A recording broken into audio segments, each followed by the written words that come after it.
Everyone, আই hope আপোনালোক আটায়ে ভালে আছে আৰু পঢ়া শুনা কৰি আছে। এতিয়া আমাৰ ক্লাছ 10ৰ যিখিনি ষ্টুডেণ্ট আছে আপোনালোকৰ কাৰণে যিটো কোৰ্চ আছে কোৰ্চটো অলৰেডি আৰম্ভ হৈ গৈছে। যদিহে চোৱা নাই তেতিয়াহ'লে আমাৰ সোনকালে ভিডিঅ'কেইটা চাই ল'ব। আৰু গ্ৰামাৰৰ কাৰণে আমি এটা ফ্ৰী বেটচ অলৰেডি লঞ্চ কৰিছোঁ ইউটিউবত, গ্ৰামাৰ 0 to 100 বুলি। গতিকে বেটচটো যদিহে আপোনালোকে আমাৰ কিবা ভিডিঅ'জ মিছ কৰি আছে তেতিয়াহ'লে ডেফিনেটলি চাব বুলি আশা ৰাখিছোঁ। এতিয়া মূল কথাটো হ'ল মেট্ৰিকত আমি আনচাৰ কেনেকৈ লিখিম। মেট্ৰিক পৰীক্ষাত অহা বছৰটো আহিলেই। চ' মেট্ৰিক পৰীক্ষাত কি হ'ব, আপোনালোকৰ MCQ পেটাৰ্ণতো কুৱেশ্যনছ থাকিব আৰু কিছু থাকিব কিছু ডেছক্ৰিপটিভ হ'ব, কিছু MCQs হ'ব। চ' MCQ এইবাৰৰ পৰা প্ৰথম আৰম্ভ হৈছে, যিহেতু অহা বছৰো চলিব, এতিয়াৰ পৰা তেনেকুৱাই হ'ব। গতিকে আমি সেই গোটেইটো পেটাৰ্ণত পেপাৰ এনালাইজ কৰিম, কিন্তু প্ৰথমতে আমি ডেছক্ৰিপটিভ পেপাৰৰ বিষয়ে কিছু কথা জানি লোৱাটো ভাল। MCQৰ বিষয়ে জানিম বাৰু, MCQজো কৰাম আপোনালোকক, কিন্তু ডেছক্ৰিপটিভ কিছু আমি জানি ল'লে ভাল। কেনেকৈ আনচাৰ লিখা হয়, কেনেকৈ এটেম্প কৰা হয়, সেই বস্তুখিনি জানিলে ভাল। কাৰণ আমাৰ বহুতো এনেকুৱা কেণ্ডিডেটছ আছে যিয়ে কণ্টেণ্টখিনি জানে, কিন্তু আনচাৰ এটা কেনেকৈ লিখিব লাগে অকণমান সেইটো ক্ষেত্ৰত কি হৈ যায়, নাৰ্ভাছ হৈ যায়, তেওঁলোকৰ কনফিডেন্সটো কমে, কাৰণ বস্তুটো কেনেকুৱা হ'ব লাগিব অকণমান আইডিয়াৰ অভাৱ। সেই আইডিয়াখিনি, সেই গাইডেন্সখিনি পালে সকলোৱে আনচাৰ লিখিব পাৰিব। কাৰণ আমাৰ ফালৰ পৰাও আমি কুৱেশ্যন আনচাৰ প্ৰভাইড কৰিছোঁ, আৰু অতি সোনকালে আমি by the end of this month, জুলাইৰ শেষলৈকে আমি আপোনালোকৰ কাৰণে PDF কোৰ্চ হিচাপে এটা লঞ্চ কৰিম। গোটেই যিমানটা লেচন আছে, যিমানখিনি আপোনালোকৰ চিলেবাছত লাগে, সেই গোটেইখিনি হেৰি হিচাপে কুৱেশ্যন আনচাৰ হিচাপে আমি লঞ্চ কৰিম বুলি আপোনালোকক কথা দিছোঁ। গতিকে সেই কোৰ্চটো আহিব, ফ্ৰী PDF আহিব আপোনালোক আটাইৰে কাৰণে। তাৰ কাৰণে আপোনালোকে আমাৰ ইউকুইফাত চায়েন্স বুলি এটা চেনেল আছে, সেই চেনেলটোত জইন কৰি ল'ব। ঠিক আছে, মই চেনেলটোৰ ডিটেইলছ আপোনালোকক জনাই দিম, আপোনালোক আটাইকে ডিটেইলছখিনি জনাই দিম। আহক ক্লাছটো আৰম্ভ কৰি দিওঁ, দেৰি নকৰি। আপোনালোক আটাইকে স্বাগতম জনাইছোঁ এই কুহিপাঠৰ আন এটা ভিডিঅ'লৈ।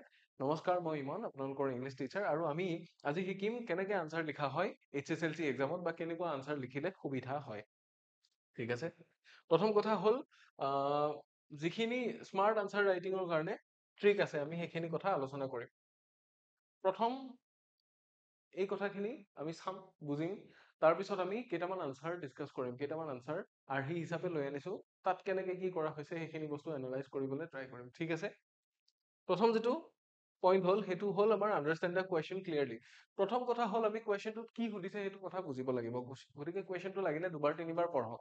কুৱেশ্যনটো দুবাৰ তিনিবাৰ পঢ়াৰ অৰ্থ এইটোৱে যে আমি ছেইম কনটেক্সটৰ এটা বেলেগ কুৱেশ্যনৰ আনচাৰ জানো, আৰু পৰীক্ষাত যদি আহিল বেলেগ এটা, আমি বেলেগ লিখি থৈ আহিলে নহ'ব।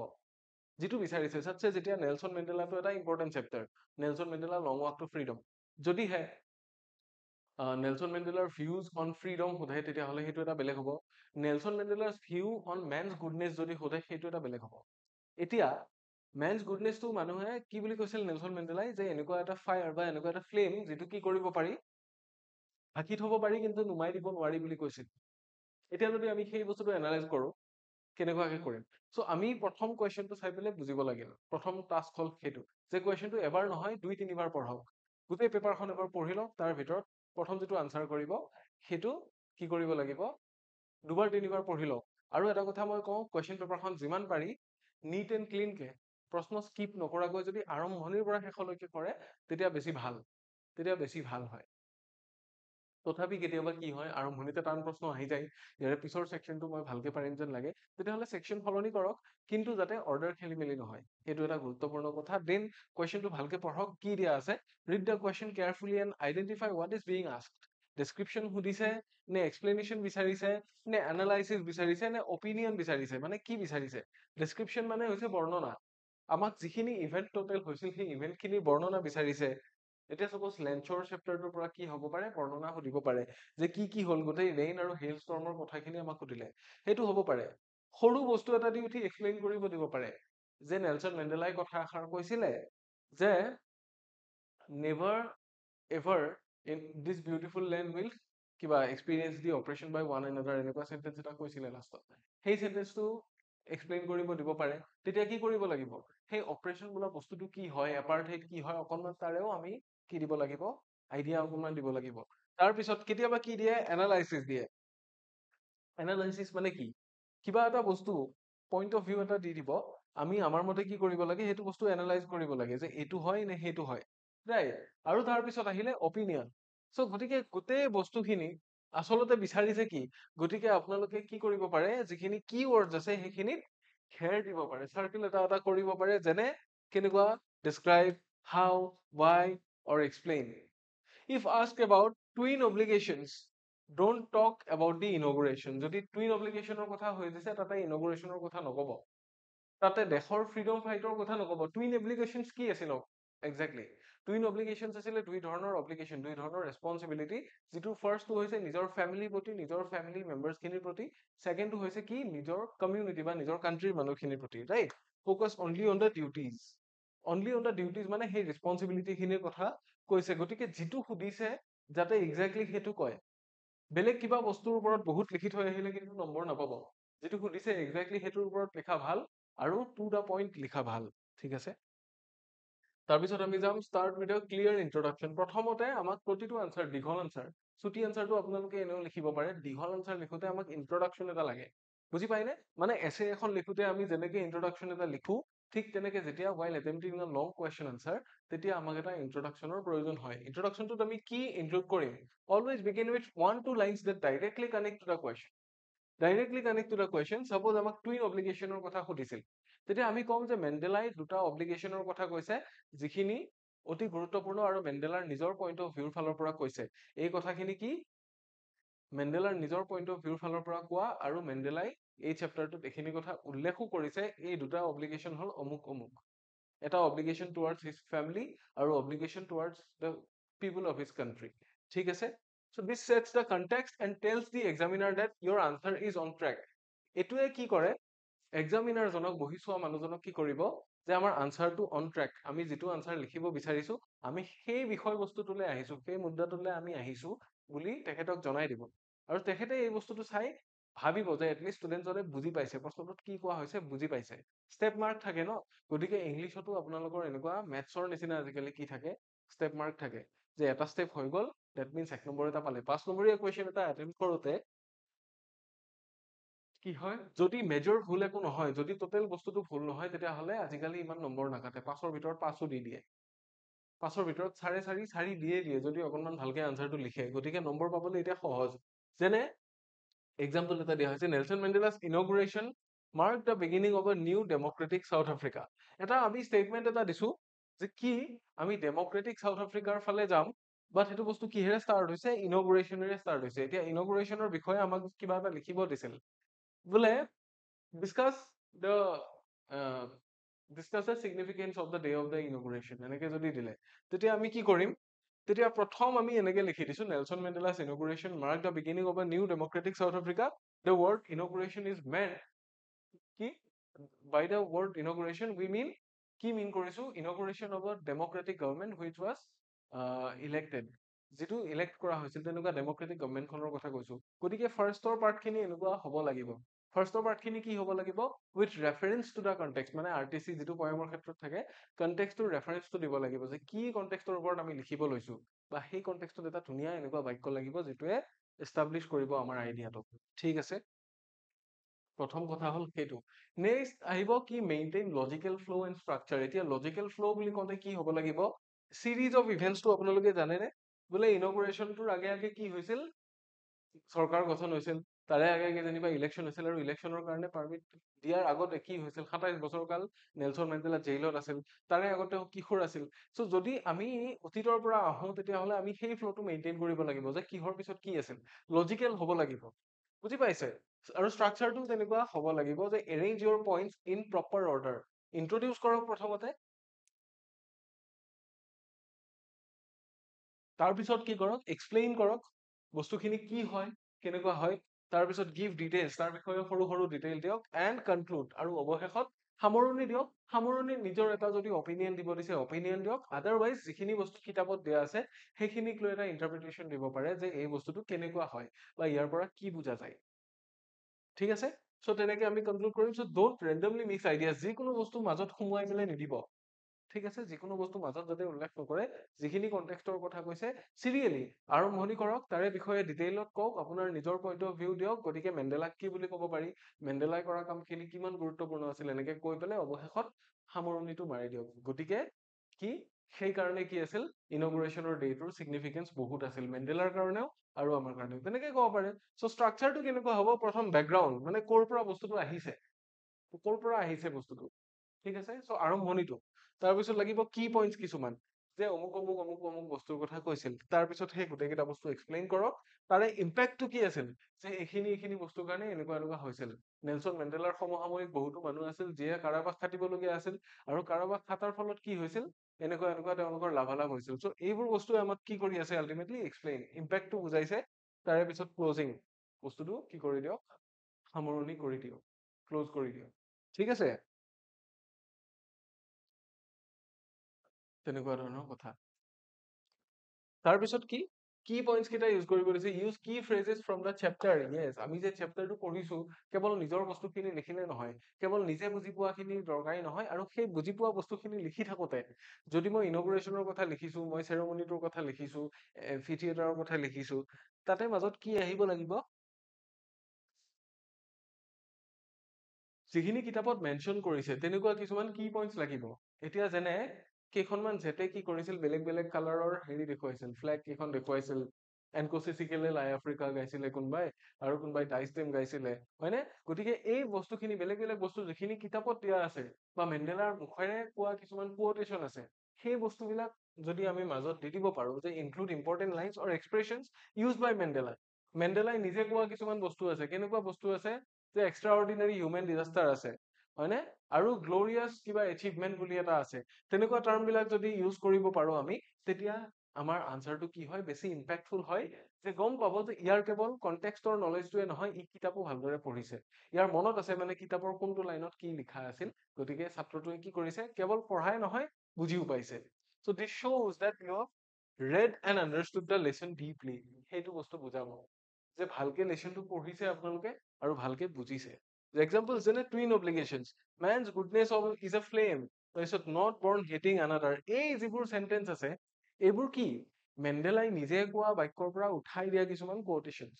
গতিকে এইবোৰ উঠাই দিলে কি হৈ যায়, ইম্প্ৰেশ্যনটো ভাল হয়, যেনে এই ল'ৰাজনে বা ছোৱালীজনীয়ে কি কৰিছে, পঢ়িছে দেই ভালকে, সেইকাৰণে এই বস্তুটোৰ কথা মনত ৰাখিছে, তেনেকুৱা ধৰণৰ এটা হৈ যায়। আৰু যেতিয়া আমি ওপৰ লেভেললৈ যাম, হায়াৰ ছেকেণ্ডেৰী লেভেলত যাম, তেতিয়া আমি এনেকুৱা কাম কৰিবই লাগিব, আনচাৰ ৰাইটিঙৰ বস্তুটো কি হৈ যাব, বেছি আপগ্ৰেড হৈ যাব, কেৱল কনটেক্সটখিনিৰ কথা লিখিলে নহয়। ঠিক আছে, শেষ কেনেকে কৰিব, end with a strong concluding line, always close with a thoughtful statement that summarizes the message। আপুনি overall গোটেই সেন্টেন্সটো, গোটেই স্টেঞ্জাটোত কি ক'লে, গোটেই আনসাৰটোত কি ক'লে, তাৰে ওপৰত এটা বিশেষ টিপ্পনী বা তাৰে ওপৰত এটা বিশেষ মন্তব্যৰে সামাৰাইজ কৰি পেলাই এটা লাইনত কনক্লুজন এটা দিব পাৰে। It shows maturity and leaves a strong impression। কুৱেশ্যনটো ভালকে গ'লে কি হ'ব, আপুনি যে বস্তুখিনি বুজিলে, সামৰিলে, সেইটো ভাল হ'ব। যদি সামৰি নিদিয়ে, তেতিয়াহ'লে এনেই যেনি তেনি কিবা অলপ লিখি থোৱাৰ নিচিনা হ'ব। এক্সাম্পল যেনে does Mandela's vision teaches us that true freedom is rooted in equality, forgiveness and unity। গতিকে মেণ্ডেলাৰ ভিজনৰ বিষয়ে যদি আমাক কিবা ক'ব দিছিলে, সেইখিনি কথা মেণ্ডেলাৰ ষ্ট্ৰাগলৰ পৰা আৰম্ভ কৰি অৱশেষত মেণ্ডেলাই কি কৰিলে, আৰু এই বস্তুটোৰ দ্বাৰা কি লাভালাভ হ'ল, লিখি উঠি আমি লাষ্টত লিখিছো যে তেনেকৈয়ে কি হ'ল, মেণ্ডেলাৰ যিটো দৰ্শন আছিল, ভিজন আছিল, সেইটোৱে আমাক কি শিকায়, যে আচল যিটো স্বাধীনতা, তাৰ শিপা ক'ত থাকে, সমতা, ক্ষমা আৰু একতাত থাকে। ঠিক আছে, এইখিনি কথা লিখি দিওঁতে কি হৈ গ'ল, আমি যিখিনি বস্তু লিখিছিলো ধুনীয়াকে সামাৰাইজ হৈ গ'ল, আৰু কিবা এটা বস্তু পেকেটত ভৰাই উঠি পেকেটৰ মুখখন আমি চিল কৰো নে নকৰো, এই চিল কৰাৰ নিচিনা হৈ যাব যেতিয়া ভালকে কনক্লুজন এটা পৰিব। গতিকে এই গোটেই কেইটা পাৰ্ট হ'ল এটা ভাল আনচাৰৰ কাৰণে ইম্পৰ্টেণ্ট। এতিয়া আমি দুটামান কুৱেশ্যন এনেই চাম, যিকেইটা কুৱেশ্যন আগতে HSLC এক্সামত আহিছে। HSLC কেতিয়া আহিছে, এই যিটো কুৱেশ্যন চাওক, describe Nelson Mandela's feelings on the day of inauguration. ইনগুৰেশ্যনৰ যিটো দিন আছিল, সেই দিনটোত নেলছন মেণ্ডেলাৰ কি অনুভৱ আছিল, এইটো সুধিছে আমাক। What significance did the day hold for South Africa, আৰু চাউথ আফ্ৰিকাৰ কাৰণে সেই দিনটোৰ গুৰুত্ব কি আছিল, আমাক সুধিছে। এইটো কেতিয়া আহিছে, 2017, 2020 আৰু 2023ত আহিছে, আৰু 2026তো আহিব পাৰে, 2026ত আহিবও পাৰে। আনসাৰটো এনেকুৱা, on 10th May 1994 Nelson Mandela took oath as the first black president of South Africa। হয়, আমি কি কৰিছো, ইনগুৰেশ্যন দিনটোৰ বিষয়ে আমি কি কৰিছো, প্ৰথম কথাটো ইন্ট্ৰডিউচ কৰাইছো। He felt deep pride, joy and responsibility. কেনেকুৱা অনুভৱ কৰিছিল তেওঁ, খুব আনন্দ অনুভৱ কৰিছিল, গৌৰৱ অনুভৱ কৰিছিল, আৰু দায়বদ্ধ অনুভৱ কৰিছিল, নিজৰ দায়বদ্ধতাখিনি তেখেতে বুজিছিল। The day was historic as it marked the end of apartheid। এতিয়া এপাৰ্থেইড কি, আমি অলৰেডি আলোচনা কৰিছো দিনটো কিয় গুৰুত্বপূৰ্ণ আছিল কাৰণ এই দিনটোতে এপাৰ্থেইড নামৰ পলিচিটো শেষ হৈছিলে এপাৰ্থেইড হল কি যিখিনি ব্লেক পিপল আছে সেইখিনিৰ ওপৰত হোৱাইট স্কিন পিপল খিনিয়ে বহুত নিৰ্যাতন চলাইছিল আৰু হোৱাইট স্কিন পিপল খিনি কি আছিল তাৰে মাইনৰিটিয়ে সদায় মেজৰিটিৰ ওপৰত অত্যাচাৰ চলাই আহি আছিল বহু দশক বহু শতিকা ধৰি and the birth of a democratic nation আৰু চাউথ আফ্ৰিকা এখন কি হিচাপে চিহ্নিত হৈছিলে এখন ডেমক্ৰেটিক নেশ্যন গণতান্ত্ৰিক এখন ৰাষ্ট্ৰ তাৰমানে তাতে কি হয় জনসাধাৰণ যিমান মানুহ আছে সকলোৱে ভোট দি পেলাই নিৰ্বাচন কৰে যে আমাৰ প্ৰতিনিধি কোন হব প্ৰতিনিধিসকলে দেশখন চলায় ঠিক আছে তেনেকুৱা ধৰণৰ তাৰপিছত দিছে Mandela felt humbled in the presence of world leaders and remembered the sacrifices of countless freedom fighters who laid the foundation for this day. Yes, দিনটোৰ কথা কওঁতে কি কৰিছে মেণ্ডেলাৰ যিটো অনুভৱ আছিল সেইটোৰ কথাও কৈছে যে মেণ্ডেলাই কি কৰিছিল felt humble feel কৰিছিল in the presence of world leaders বিশ্বজুৰি অহা বিভিন্ন লিডাৰ্ছ বিভিন্ন নেতাসকলৰ সন্মুখত and remembered the sacrifices of countless freedom fighters বহুতো অসংখ্য স্বাধীনতা সংগ্ৰামী আছিলে তেওঁলোকৰ যিটো বলিদান তেওঁলোকৰ যি ত্যাগ সেই বিষয়ে মনত পেলাইছিল যিসকলে কি কৰিছিল এই স্বাধীনতা বা এই দিনটো আহি পোৱাৰ আঁৰত যিটো ভেটি আছে মূল ভেটিটো তেওঁলোকৰ বলি বা তেওঁলোকৰ চেক্ৰিফাইছে গঠন কৰিছিল এই ভেটিটো It was a moment of personal triumph as well as national rebirth. এইটো moment এনেকুৱা আছিল ব্যক্তিগত জয়ৰ লগতে ৰাষ্ট্ৰীয় এক পুনৰ জন্মৰ নিচিনা আছিল তাৰমানে ৰাষ্ট্ৰীয় পৰ্যায়ত The event symbolized এই ঘটনাটোৱে কি বুজাইছিল জাস্টিস ন্যায় ইকুৱেলিটি সমতা and a hopeful future আৰু এক আশাপূৰ্ণ ভৱিষ্যত where black and white South Africans could live together in peace and dignity য'ত কলা বৰ্ণৰে হওক বগা বৰ্ণৰে হওক সকলো সাউথ আফ্ৰিকাৰ মানুহে একেলগে শান্তিৰে আৰু সন্মানেৰে জীয়াব পাৰিব নেলছন মেণ্ডেলা এজন ভাল লিডাৰ কিয় আছিল কাৰণ তেখেতে কেতিয়াও ব্লেক পিপল খিনিক আমি মেজৰিটি গতিকে আমি বদলা ল'ম আমি ফিজিকেলি এবিউজ কৰিম হেৰেছ কৰিম বা ওলোটাই আমি প্ৰত্যুত্তৰ দিম বুলি কোৱা নাছিল বৰঞ্চ সকলোৰে কাৰণে ইকুৱেলিটিটোত বেছি গুৰুত্ব দিছিল হয়নে গতিকে সেই কথাখিনি ইয়াৰ পৰা ওলাই পৰিছে এতিয়া এনেকে আনসাৰ লিখা যাব আমি যিখিনি ইয়াতে লিখা হল সেই বস্তুখিনি যথেষ্ট নহয় আপোনালোকৰ কাৰণে মই ভাল আনসাৰ পিডিএফ ফৰমেটত প্ৰভাইড কৰিম ইয়াতে জাস্ট এটা চেম্পল হিচাপে অনা গৈছে কেইটামান ইম্পৰ্টেন্ট কুৱেশ্যন উঠাইছো যিকেইটা জাস্ট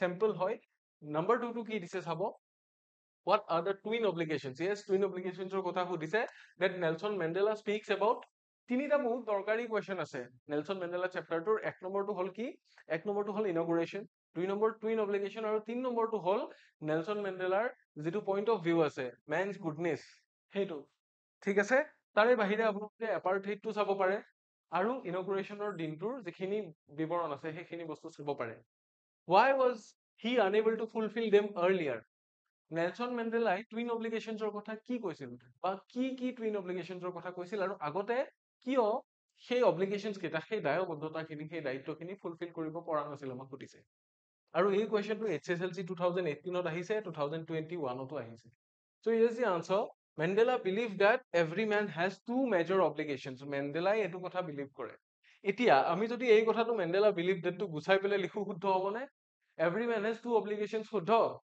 নহবও পাৰে কাৰোবাৰ ফেমিলিৰ প্ৰতি ইমান দায়িত্ব নাথাকিবও পাৰে কোনোবা মানুহ অকল ফেমিলিটোতে আবদ্ধ হ'ব পাৰে কিন্তু দেশৰ প্ৰতি দায়িত্ব নলবও পাৰে এটো কাৰ পইণ্ট অফ ভিউ আছিল মেণ্ডেলাৰ পইণ্ট অফ ভিউ আছিল গতিকে আমি সেই পইণ্ট অফ ভিউটো এষ্টাব্লিছ কৰিছো ৰাইট প্ৰথমতে আমি সেই পইণ্ট অফ ভিউটো দেখুৱাইছো যে মেণ্ডেলা বিলিভ দ্যাট বা Mandela was of the view that every man has two major obligations এতিয়া এটা কথা চাওক এভৰি ম্যান হ্যাজ এইখিনিৰ পৰা আমি কি কৰিছো মেণ্ডেলা বিলিভ দ্যাট এইখিনি পাষ্টত আছে কিন্তু এইখিনিৰ পৰা আমি প্ৰেজেন্টত লিখিছো the first to his family and the second to his community and nation প্ৰথমটো নিজৰ পৰিয়ালৰ প্ৰতি দ্বিতীয়টো নিজৰ সমাজ আৰু নিজৰ দেশৰ প্ৰতি one must care for loved ones and also serve the people মানুহে কি কৰিব লাগে প্ৰতিগৰাকী মানুহে নিজৰ প্ৰিয় মানুহখিনিকো সময় দিব লাগে তেওঁলোককো ভাল পাব লাগে আৰু লগতে নিজৰ যিখিনি দেশৰ মানুহ তেওঁলোকৰ প্ৰতিও সেৱা আগবঢ়াব লাগে however under apartheid black South Africans were denied basic rights এতিয়া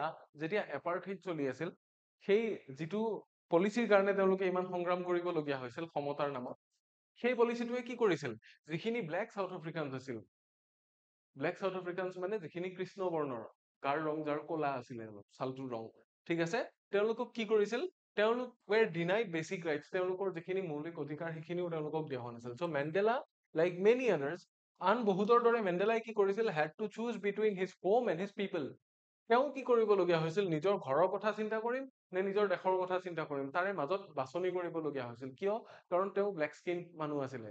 তেওঁক যেতিয়া বন্দী কৰি ৰখা হৈছিল, মানে দেশৰ কাৰণে ওলাই গলে মানুহে বন্দী কৰে, কিন্তু যদি দেশৰ কাৰণে ওলাই নাযায় তেতিয়া দেশখন কি নহয়, দেশৰ মানুহখিনি, নিজৰ মানুহখিনি স্বাধীন নহয়। বহু শতিকা ধৰি এপাৰ্থাইড চলি আছিল আৰু চলি থাকিব। গতিকে তেওঁ ৰিয়েলাইজ কৰিছিল, being a south African black skin person, তেওঁ ৰিয়েলাইজ কৰিছিল যেতিয়া তেওঁ কি হৈছিল, যেতিয়া তেওঁ ঘৰৰ প্ৰতি নিজৰ দায়বদ্ধতা ফুলফিল কৰে, তেতিয়া দেশৰ প্ৰতি একো কৰা নহয়। আৰু যদি দেশৰ প্ৰতি কাম কৰিব যায় তেতিয়া কি লকআপত ভৰাই থৈ দিয়ে, ঠিককে ওলাবলৈ নিদিয়ে, পলাই পলাই ফুৰিবলগীয়া হয়, আইডেন্টিটি গোপন কৰি থাকিবলগীয়া হয়। এই গোটেই বস্তুখিনি কৰি থাকোঁতে কি হৈ যায়, পৰিয়াল দূৰতে ৰৈ যায়। গতিকে দুইটা এনেকুৱা ধৰণৰ অব্লিগেশ্যন বা দুইটা এনেকুৱা ধৰণৰ ৰেছপন্সিবিলিটি একেলগে ফুলফিল কৰা was kind of impossible for any black South African people those days. সেইকাৰণে তেওঁ এই কথাখিনি কৈছে, বা টুইন অব্লিগেশ্যনছৰ যিটো মেজৰ ফেক্টৰ সেইটো এইটোৱে। So he chose to fight for justice and freedom.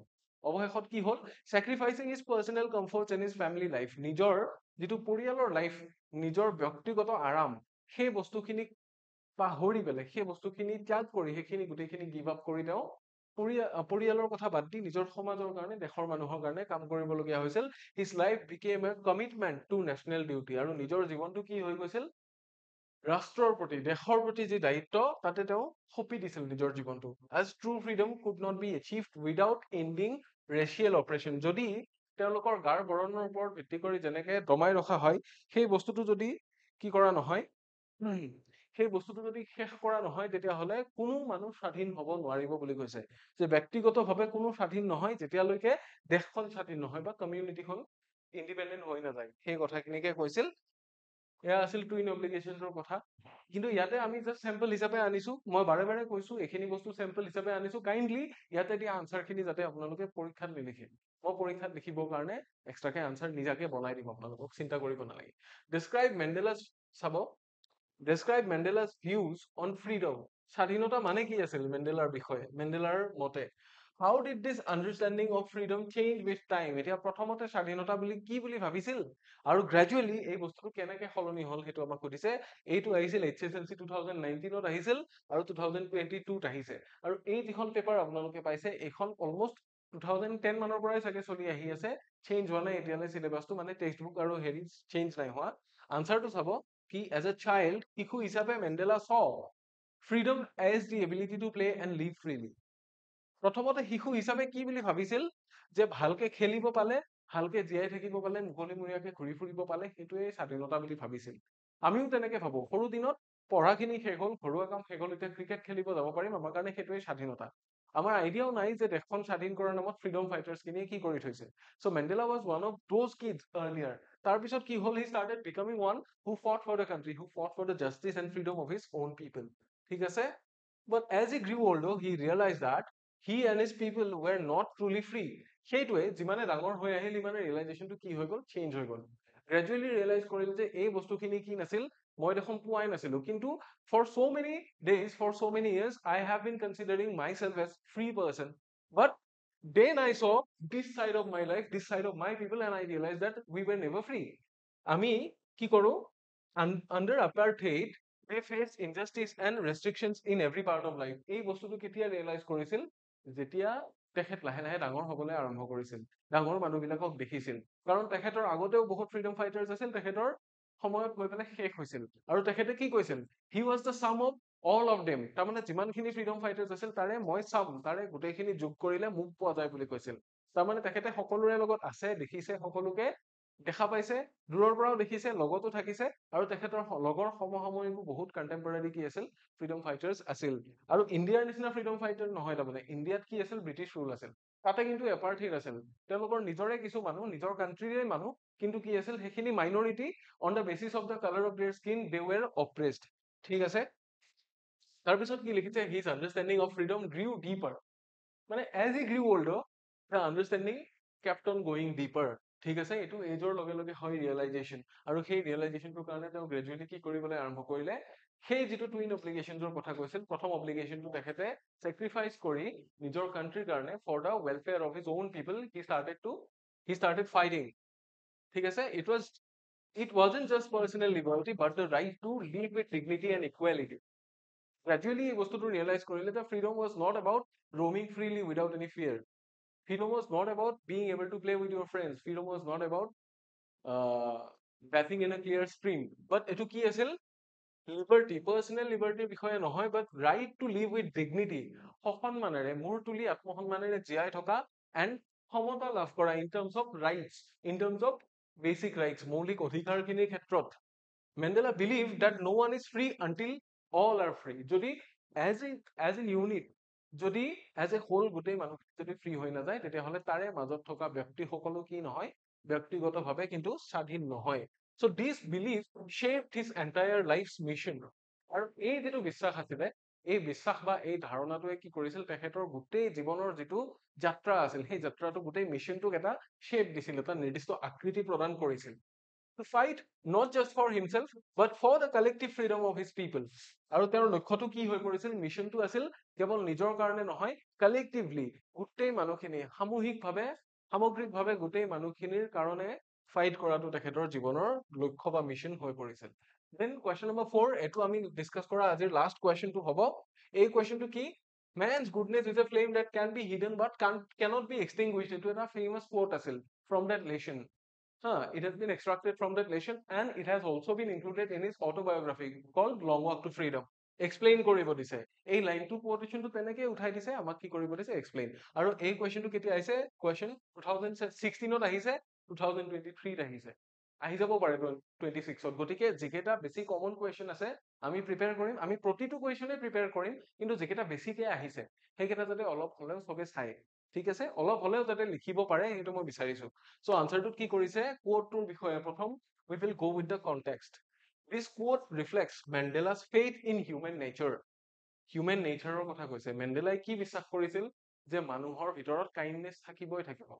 ইমান শতিকা জুৰি অপমানিত হোৱাৰ পিছতো, ইমান শতিকা জুৰি মাৰ খাই থকাৰ পিছতো, বন্দিত্বৰ মাজত থকাৰ পিছতো, 27 বছৰ যিয়ে নেকি জেইল খাটিবলগীয়া হৈছিল, সেই মানুহজনে বিশ্বাস কৰিছিল যে নাই, মানুহ মানে কি, মানুহৰ মনত মমতা আছে.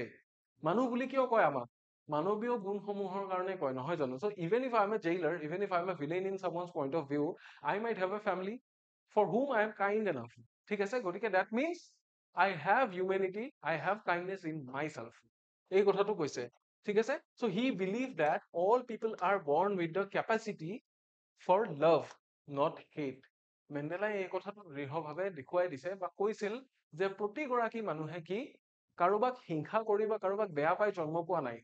কাৰোবাক বেয়া পাবলৈ বা কাৰোবাক হিংসা কৰিবলৈ মানুহে পিছত শিকে, চাৰ্কামষ্টেঞ্চৰ পৰা শিকে, বা আমাক কোনোবাই শিকাই দিয়ে, আমাক মেনিপুলেট কৰে, কোনোবাই এইবিলাক কথা মনত সোমোৱাই দিয়ে আমাক. তাৰ বাহিৰে আমি যেতিয়া মানুহক লগ পাওঁ, আমি ভালকে মাত দিওঁ, কাৰণ মানুহৰ প্ৰতি আমি ঘৃণা লৈ জন্ম নাপাওঁ. কেঁচুৱা এটাই যেতিয়া মানুহ এটাক লগ পায়, কি কৰে, বেছি দিন লগ পাই থকা মানুহটোৰ কোলালে যায়, ল'ব খুজিলে যায়, সেই মানুহটোৰ লগত খেলে, কিয়, কাৰণ তাৰ মনত সেই ভাল ভাৱটো, সেই ভাল পোৱা ভাৱটো কি হয়, উদয় হয়, হয়নে? এই বস্তুটো কেৱল মানুহৰে আছে, হয়নে? বেয়া পাব পৰা বস্তুটো কেৱল মানুহৰ আছে. এনিমেলৰ ক্ষেত্ৰত কি নহয়, এনিমেলে হয়তো ভয় খায়, বেয়া পালে সেই মুহূৰ্তত এক্সপ্ৰেছ কৰি দিয়ে, পিছত পাহৰি যায়, ৰাইট? চ' দো হেট্ৰেড কেন বি টট, যদিও ঘিণ কৰিবলৈ শিকাব পৰা যায় মানুহক, গুডনেছ ইজ নেচাৰেল. কোনটো বস্তু বেছি নেচাৰেল, মানুহক ভাল পোৱাটো নেচাৰেল নে বেয়া পোৱাটো নেচাৰেল? ভাল পোৱাটো নেচাৰেল, বেয়া পোৱাটো মানুহৰ পিছত আহে, ৰাইট? গতিকে কি, এই নেচাৰেল যিটো বস্তু, এইটো কেনেকুৱা, like a flame that might be covered but can never die out. Die out মানে নুমাই যোৱা. চ' এইটো একুৰা জুইৰ লগত তুলনা কৰিছিল, এটা জুইৰ শিখাৰ লগত তুলনা কৰিছিল, যিটো সদায় জ্বলি থাকে. তাৰমানে বেয়া পোৱা বস্তুটো এখন আৱৰণ, সেই আৱৰণখন ওপৰত আহিলেও ভিতৰত কিন্তু মনত ভাল ভাৱটো জ্বলিয়ে থাকে.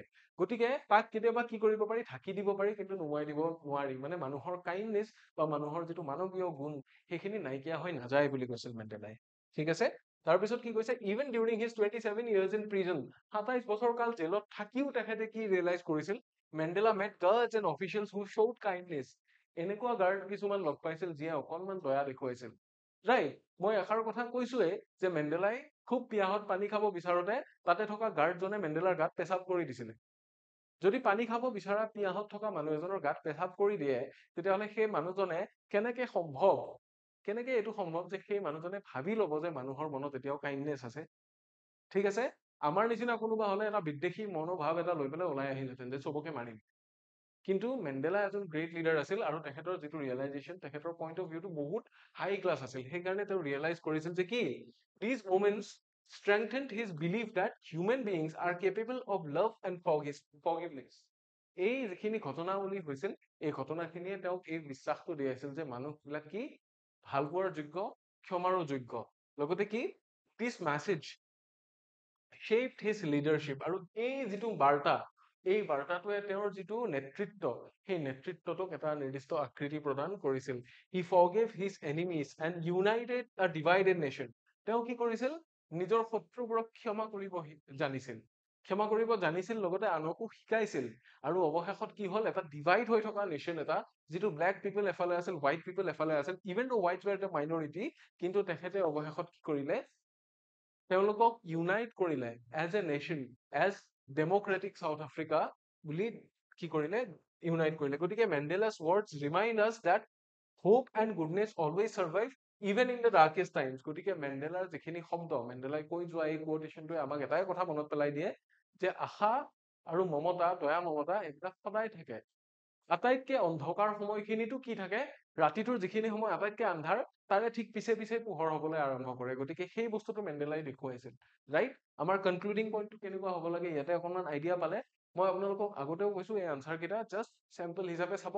এই আনচাৰ কেইটা কিন্তু ডাইৰেক্টলি ফলো নকৰিব, কাৰণ ইয়াতে চমুকে দিয়া আছে। আমাক যদি 5 নম্বৰ বা 6 নম্বৰৰ কাৰণে লিখিব দিয়ে, 10 নম্বৰৰ কাৰণে লিখিব দিয়ে, the answer should be long enough. গতিকে আনচাৰ কেনেকুৱা হ'ব লাগে, regarding date we will provide U আ PDF, এটা PDF হিচাপে আপোনালোকক দিম। গতিকে চিন্তা কৰিব নালাগে, ফ্ৰী PDF প্ৰভাইড কৰিম। ক্লাছ 10 আৰু 12ৰো ষ্টুডেণ্টসকলৰ কাৰণে প্ৰভাইড কৰা যাব, টেনশ্যন ল'ব নালাগে। এইখিনি খালি চেম্পল আছে, ৰাইট? এটা টেলিগ্ৰাম সম্পৰ্কীয় ঘোষণা আছে। আপোনালোকে যদি আমাৰ আন কম্পিটিটিভ এক্সামছৰ কাৰণে আমাৰ কৰ্চেছসমূহৰ বিষয়ে জানিব বিচাৰে, লাইব্ৰেৰী এনৰলমেণ্ট কৰাব বিচাৰে, বা আমাৰ মক টেষ্টসমূহ এটেম্প কৰিব বিচাৰে, কোনোবা যদি কম্পিটিটিভ এক্সাম দিয়া মানুহে চাই আছে, বা আপোনাৰ চিনাকি যদি কোনোবা এনেকুৱা আছে যিয়ে কম্পিটিটিভ এক্সামছ দিব, চাপোজ দাদা বাইদেউ, তেতিয়াহ'লে আমাৰ এই চেনেলটো ফলো কৰিবলৈ ক'ব, যিটো ইকুহিপাত অফিচিয়েল টেলিগ্ৰাম চেনেল। ইয়াতে বহু হাজাৰ ষ্টুডেণ্ট অলৰেডি জড়িত হৈ আছে। আপোনালোকে আমাৰ গোটেই ডিটেইলছবিলাক ইয়াৰ পৰা পাব। এণ্ড লগতে মোৰ যিখিনি ইউটিউব ক্লাছ আছে, ফ্ৰী ক্লাছেছ, সেইখিনি যদি আপোনালোকে চাব বিচাৰে, তাৰে লিংকবিলাক আপোনালোকে এইটো চেনেলত পাব, ঠিক আছে? চেম চেনেলৰে বস্তু, কিন্তু আমাৰ লিংকবিলাক ইয়াতে মই শ্বেয়াৰ কৰোঁ, ইউটিউবৰ ফ্ৰী ক্লাছখিনি। লগতে যদি ফ্ৰী ক্লাছসমূহৰ PDF লাগে, তেতিয়াহ'লে আপোনালোকে এইটো চেনেলত পাব, ইমন ছাৰ টিচেছ। এই দুটা চেনেল আপোনালোকে আজিয়ে ফলো কৰিব বুলি আশা ৰাখিছোঁ। ক'বলগীয়া ইমানখিনিয়ে। আশা ৰাখিলোঁ আজিৰ ছেশ্যনটো আপোনালোকৰ কাৰণে লাভদায়ক হ'ল। আৰু আমাক কমেণ্ট কৰি জনাব ছেশ্যনটো কেনেকুৱা পালে। যদি কিবা ইফাল সিফাল কৰিবলগীয়া আছে, ভাল পালেও জনাব, যদি ভাল নাই পোৱা তেতিয়াও আমাক জনাব বুলি আশা ৰাখিছোঁ। ভালে থাকক, পঢ়া শুনা কৰি থাকক। ইয়াৰে পিছৰ ক্লাছত পুনৰ লগ পাম। Until next time, take care.